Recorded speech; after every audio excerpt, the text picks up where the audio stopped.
Jones from Festive Road, and today I'm in conversation with Douglas O'Neill from Inntel. So Douglas, good morning. Tell me, which element from the managed travel model do you think is most important for buyers right now?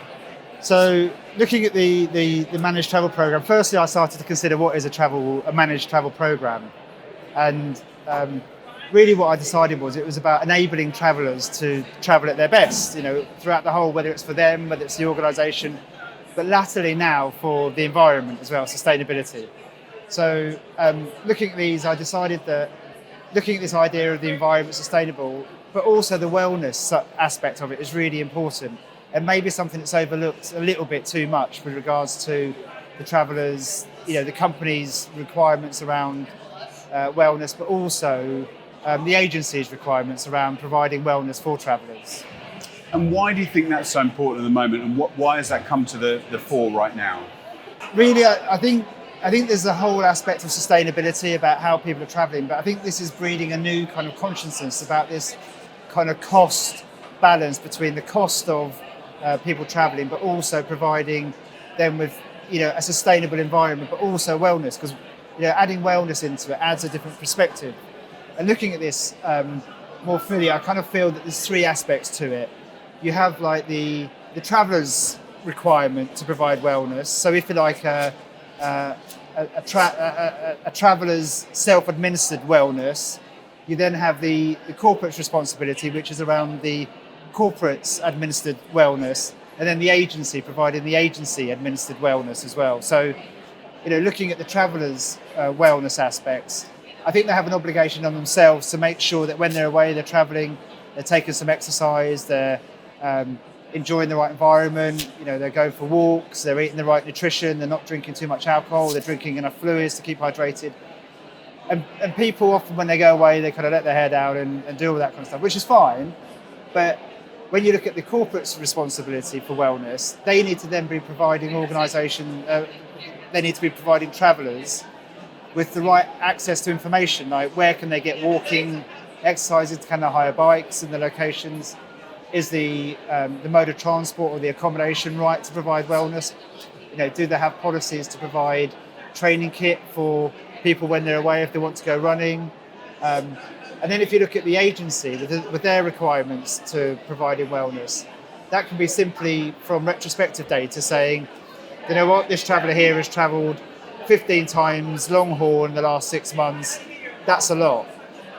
But you can also do that in live time, and this is something that we're finding is a requirement, that people are coming to us and saying, we get what's happened, but what we want to know is when a certain individual is going to tip over and do like maybe their 8th long haul trip in 2 months.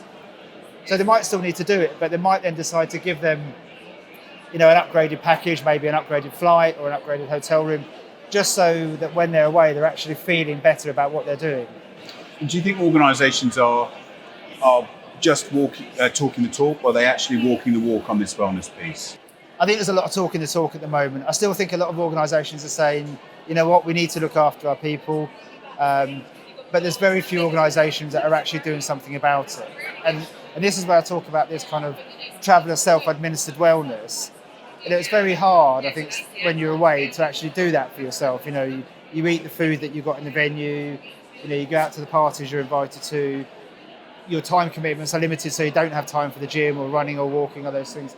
But if they were to build those if they were to start having policies around, if corporates were to start having policies around those ideas, that you need to make time for yourself to have these gaps. So, but can the wellness and the sustainability go hand in hand? Because on the sustainability front, we're saying to people, like, pack as much activity into your trip as possible to make it a more sustainable trip.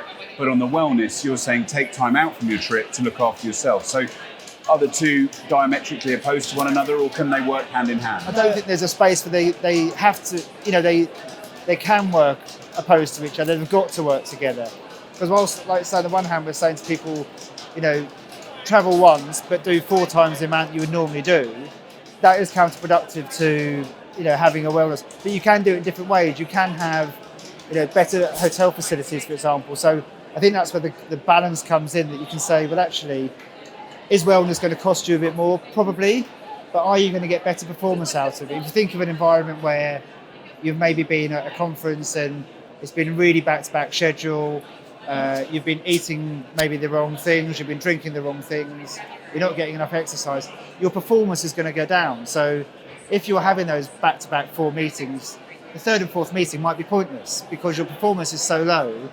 Whereas if you can build in a bit of extra time to say, maybe start the meetings at 10 o'clock to allow for a walk in the morning, you might find that the performance at the whole of those 4 meetings is actually going to be enhanced. And I think that's the balance, is maybe providing that bit of extra time for people to participate in some wellness, maybe a bit of extra cost to provide a better facility, and perhaps also making sure that there's the awareness within the organisation and the traveller to promote this self-administered wellness. So what advice would you give to the travel management, the corporate buying community?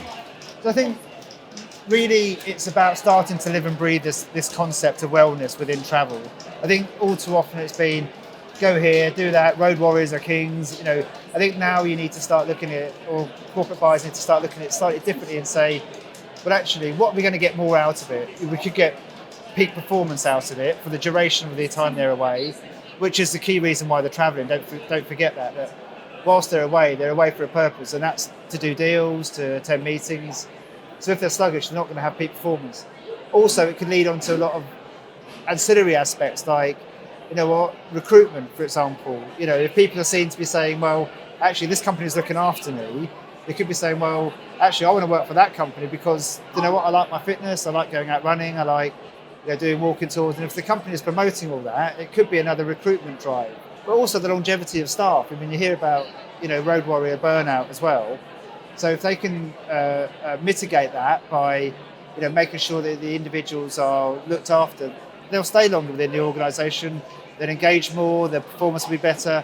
So I think it's not just to look at the cost of it. And you could say, actually, the cost of providing wellness is not a cost to the business, it's an investment in the traveller. And when you start to look at it that way, it becomes something that's measurable in terms of, if I provide maybe 10% more cost to the organisation, to the traveller, am I going to get 20% more back? Am I going to get 20% more back in retention of staff? Can I recruit better staff because of all this? So it really is live and breathe it and look at it as an investment, not as a cost. I suppose if you bought a new vehicle, you wouldn't not service that vehicle. You'd take it to the garage, once every 20,000 miles and get the oil changed, look after it in order to maintain that vehicle for as long as humanly possible. Great analogy. And the same, same with other things. A house, if you don't keep up regular maintenance, it will start to crumble. And it's like people as well. If you don't invest in the wellness of people and make sure that they're capable of doing the job, there's actually no point in them travelling in the first place. You stick them on a economy flight in a budget hotel and expect them to get up and perform over 3 days at conferences. It's just not going to work. Douglas, it's been really interesting talking to you. Thank you very much. It's a wrap. Thank you very much.